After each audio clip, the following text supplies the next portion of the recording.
আওয়ামী লীগ নিষিদ্ধের দাবিতে রাজধানীর হোটেল ইন্টারকন্টিনেন্টালের পার্শ্ববর্তী সড়কে সমাবেশ সমাপ্ত করে শাহবাগ মোড় অবরোধ করেছে আন্দোলনকারী ছাত্র জনতা। আজ শুক্রবার বিকেল 4:45টার দিকে শাহবাগ মোড় অবরোধ করেন তারা। এর আগে প্রধান উপদেষ্টার বাসভবনের কাছে ফোয়ারার পাশে তৈরি করা মুক্তমঞ্চ থেকে শাহবাগ মোড় অবরোধ করার ঘোষণা দেন হাসনাত আবদুল্লাহ।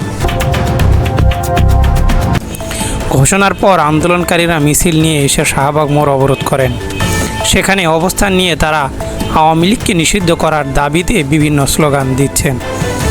দাবি আদায় না হওয়া পর্যন্ত এ কর্মসূচি চলমান থাকবে বলে জানিয়েছে আন্দোলনকারীরা। জাতীয় নাগরিক পার্টির এনসিপি দক্ষিণাঞ্চলের মুখ্য সংগঠক হাসনাত আবদুল্লাহ বলেন, অন্তর্বর্তী সরকারের কাছে আহতদের আওয়াজ পৌঁছায় না, আহতদের আর্তনাদ পৌঁছায় না। আওয়ামী লীগ নিষিদ্ধ করে প্রজ্ঞাপন জারি না করা পর্যন্ত আমরা এই জায়গা ছাড়ব না। নিত্য নতুন এরকম আপডেট নিউজ পেতে আমাদের চ্যানেলটিকে সাবস্ক্রাইব করুন।